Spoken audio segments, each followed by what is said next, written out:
ಇವತ್ತಿನ ಲಂಚ್ ಬಾಕ್ಸ್ಗೆ ಅಂತ ಹುಳಿ ಅನ್ನ ಮಾಡಿದ್ದೀನಿ. ತುಂಬಾ ಸಿಂಪಲ್ ಹಾಗೂ ತುಂಬಾ ರುಚಿಯಾಗಿರುತ್ತೆ. ವಿಡಿಯೋನ ಎಲ್ಲೂ ಸ್ಕಿಪ್ ಮಾಡದೆ ನೋಡಿ, ಕಂಪ್ಲೀಟ್ ವಿಡಿಯೋ. ಬನ್ನಿ ಹೇಗೆ ಮಾಡೋದು ಅಂತ ನೋಡೋಣ. ನಮಸ್ತೆ ವೀಕ್ಷಕರೇ, ಎಲ್ಲರಿಗೂ ಸವಿ ಕಿಚನ್ ಕನ್ನಡಗೆ ಸ್ವಾಗತ. ದಯವಿಟ್ಟು ಸಬ್ಸ್ಕ್ರೈಬ್ ಮಾಡಿ, ಸಪೋರ್ಟ್ ಮಾಡಿ. ಮೊದಲಿಗೆ ಇಲ್ಲಿ ಪ್ಯಾನ್ ತಗೊಂಡು ಸ್ಟವ್ ಹಚ್ಚಿ 1 ಸ್ಪೂನ್ ಆಗುವಷ್ಟು ಧನಿಯಾ ಕಾಳು, 1 ಸ್ಪೂನ್ ಕಡಲೆಬೇಳೆ, 1 ಸ್ಪೂನ್ ಉದ್ದಿನಬೇಳೆ ಹಾಕಿ ಲೋ ಫ್ಲೇಮಲ್ಲೇ ಫ್ರೈ ಮಾಡ್ಕೊಳ್ಳೋಣ. ಒಂಚೂರು ಗೋಲ್ಡನ್ ಬ್ರೌನ್ ಆಗ್ತಿದೆ ಅಂದಾಗ 1 ಸ್ಪೂನ್ ಆಗುವಷ್ಟು ಜೀರಿಗೆ, 10 ಮೆಣಸಿನಕಾಳು ಹಾಕಿ ಹುರಿತಾ ಇದ್ದೀನಿ. ನೀವು ಆಯಿಲ್ ಜೊತೆನೂ ಫ್ರೈ ಮಾಡ್ಕೋಬೋದು. ನಾನಿಲ್ಲಿ ಖಾರಕ್ಕೆ ತಕ್ಕಂತೆ ಒಣಮೆಣಸಿನಕಾಯಿ, 1 ಸ್ಪೂನ್ ಸಾಸಿವೆ ಹಾಗೂ 1/4 ಟೇಬಲ್ ಸ್ಪೂನ್ ಆಗುವಷ್ಟು ಮೆಂತ್ಯ ಕಾಳನ್ನು ಹಾಕಿದ್ದೀನಿ. ಎಲ್ಲವನ್ನು ಲೋ ಫ್ಲೇಮಲ್ಲೇ ನಿಧಾನಕ್ಕೆ ಫ್ರೈ ಮಾಡ್ಕೊಳ್ಳೋಣ. ಎಲ್ಲ ಪದಾರ್ಥಗಳನ್ನು ಒಂದೇ ಸಲ ಹಾಕಿ ಹುರಿಯೋದ್ರಿಂದ ಸೀದೋಗೋ ಚಾನ್ಸಸ್ ಇರುತ್ತೆ. ನಾನು ಹೇಳ್ದಾಗೆ ಒಂದಾದ್ಮೇಲೆ ಒಂದು ಇದೇ ಪ್ರೊಸೀಜರ್ನ ಫಾಲೋ ಮಾಡಿ. ನೀವು 1-2 ಟೇಬಲ್ ಸ್ಪೂನ್ ಆಯಿಲ್ ಹಾಕ್ಕೊಂಡು ಸಹ ಫ್ರೈ ಮಾಡ್ಕೋಬೋದು. ಇವತ್ತು ಆಯಿಲ್ ಹಾಕಿಲ್ಲ.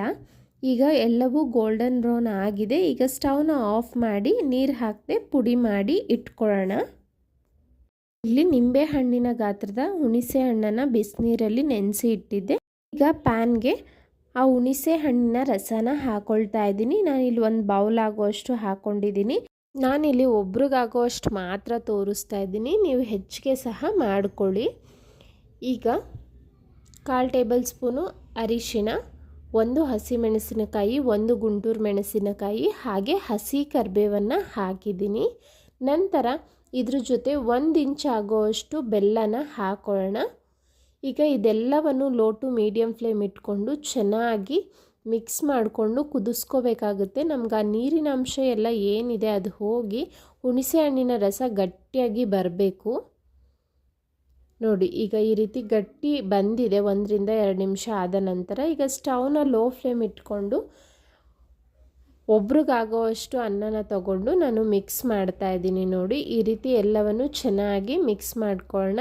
ಈಗ ನಾವು ರುಬ್ಬಿ ಇಟ್ಕೊಂಡಿರೋ ಅಂಥ ಪುಡಿನ ನಾನಿಲ್ಲಿ 1 ಸ್ಪೂನ್ ಆಗೋವಷ್ಟು ಹಾಕಿದ್ದೀನಿ. ನಂತರ ರುಚಿಗೆ ತಕ್ಕಷ್ಟು ಉಪ್ಪನ್ನು ಹಾಕಿ ಒಂದು ಸಲ ಮಿಕ್ಸ್ ಮಾಡ್ಕೊಳ್ಳೋಣ. ಈ ಪೌಡರ್ನ 1 ಸಲ ಮಾಡಿಟ್ಕೊಂಡ್ರೆ ಕೇವಲ 5 ನಿಮಿಷದೊಳಗಡೆ ಈ ಹುಳಿ ಅನ್ನನ ಮಾಡ್ಕೊಬಿಡ್ಬೋದು. ಹಾಗೆ ಪುಳಿಯೋಗರೆಗೂ ಸಹ ಈ ಪೌಡರ್ ಯೂಸ್ ಆಗುತ್ತೆ. ಈಗ ಒಗ್ಗರಣೆಗೆ ಪ್ಯಾನ್ ಇಟ್ಟು 4-5 ಸ್ಪೂನ್ ಎಣ್ಣೆ ಹಾಕಿ ಒಂದು ಸ್ವಲ್ಪ ಕಡಲೆ ಬೀಜ ಹಾಕ್ತಾ ಇದ್ದೀನಿ. ಅನಂತರ 1 ಸ್ಪೂನ್ ಆಗುವಷ್ಟು ಕಡಲೆಬೇಳೆ, 1 ಸ್ಪೂನ್ ಆಗುವಷ್ಟು ಉದ್ದಿನಬೇಳೆ, ನಂತರ 1 ಸ್ಪೂನ್ ಆಗುವಷ್ಟು ಸಾಸಿವೆ ಹಾಕ್ಕೊಳ್ತಾ ಇದ್ದೀನಿ. ಸಾಸಿವೆ ಸ್ವಲ್ಪ ಹೆಚ್ಚಿಗೆ ಹಾಕೊಳ್ಳಿ, ತುಂಬಾ ಟೇಸ್ಟ್ ಕೊಡುತ್ತೆ. ಸ್ಟವ್ನ ಲೋ ಟು ಮೀಡಿಯಮ್ ಫ್ಲೇಮ್ ಇಟ್ಕೊಂಡೆ ಇದೆಲ್ಲವನ್ನು ಕಂದು ಬಣ್ಣ ಬರೋವರೆಗೂ ಫ್ರೈ ಮಾಡ್ಕೋಬೇಕಾಗುತ್ತೆ. ಒಂದು ಸ್ವಲ್ಪ ಫ್ರೈ ಆದಮೇಲೆ ನಾನಿಲ್ಲಿ ಬೆಳ್ಳುಳ್ಳಿನ ಕಟ್ ಮಾಡಿ ಸೇರಿಸ್ಕೊಂಡಿದ್ದೀನಿ. ನೀವು ಬೇಕು ಅಂದರೆ ಬೆಳ್ಳುಳ್ಳಿನ ಚಚ್ಚಿಬಿಟ್ಟು ಸೇರಿಸ್ಕೋಬೋದು. ಹೆಚ್ಚಿಗೆ ಹಾಕ್ಕೊಂಡ್ರು ತುಂಬಾ ಟೇಸ್ಟಿಯಾಗಿರುತ್ತೆ ಹುಳಿ ಅಂದಲ್ಲಿ. ನೋಡಿ, ಎಲ್ಲವೂ ಈಗ ಫ್ರೈ ಆಗಿದೆ. ಬೆಳ್ಳುಳ್ಳಿನೂ ನಮಗೆ ಹಸಿ ಸ್ಮೆಲ್ಲೆಲ್ಲ ಹೋಗಿ ಗೋಲ್ಡನ್ ಬ್ರೌನ್ ಆಗಿದೆ. ನಾವು ಮಿಕ್ಸ್ ಮಾಡಿ ಇಟ್ಟಿರೋ ಅಂಥ ರೈಸ್ನ ಹಾಕ್ಕೊಳ್ತಾ ಇದ್ದೀನಿ. ಈ ಒಗ್ಗರಣೆಗೆ ಮಿಕ್ಸ್ ಮಾಡಿ ಒಂದು 15 ನಿಮಿಷ ಬಿಟ್ಬಿಡಬೇಕು. ಅದೆಲ್ಲ ಸೆಟ್ ಆಗಬೇಕು. ನೋಡಿ, ಅನಂತರ ನಾನು ಪ್ಲೇಟ್ಗೆ ಸರ್ವ್ ಮಾಡಿದ್ದೀನಿ. ತುಂಬಾ ರುಚಿಯಾಗಿರುತ್ತೆ. ಹುಳಿ ಇಷ್ಟಪಡೋರ್ಗಂತೂ ಇದು ಒಳ್ಳೆ ರೆಸಿಪಿ ಅಂತ ಹೇಳ್ಬೋದು. ಉಪ್ಪು, ಖಾರ, ಹುಳಿ ಎಲ್ಲ ಪರ್ಫೆಕ್ಟ್ ಆಗಿತ್ತು. ಪ್ಲೀಸ್ ಇನ್ನು ಯಾರೆಲ್ಲ ಸಬ್ಸ್ಕ್ರೈಬ್ ಮಾಡದೆ ನೋಡ್ತಿದ್ದೀರಾ ಈಗಲೇ ಹೋಗಿ ಸಬ್ಸ್ಕ್ರೈಬ್ ಮಾಡಿ. ನಾನು ಡೈಲಿ ಒಂದು ರೆಸಿಪಿನ ಲಂಚ್ ಬಾಕ್ಸ್ಗೆ ಅಂತಲೇ ಅಪ್ಲೋಡ್ ಮಾಡ್ತಾ ಇದ್ದೀನಿ. ಇಂಟ್ರೆಸ್ಟ್ ಇರೋರು ಚೆಕ್ ಮಾಡ್ಬೋದು ನನ್ನ ಚಾನಲಲ್ಲಿ. ರೆಸಿಪಿ ಇಷ್ಟ ಆಗಿದ್ರೆ ಸಬ್ಸ್ಕ್ರೈಬ್ ಮಾಡಿ ಹಾಗೆ ಲೈಕ್ ಮಾಡೋದನ್ನು ಮರಿಬೇಡಿ. Thank you.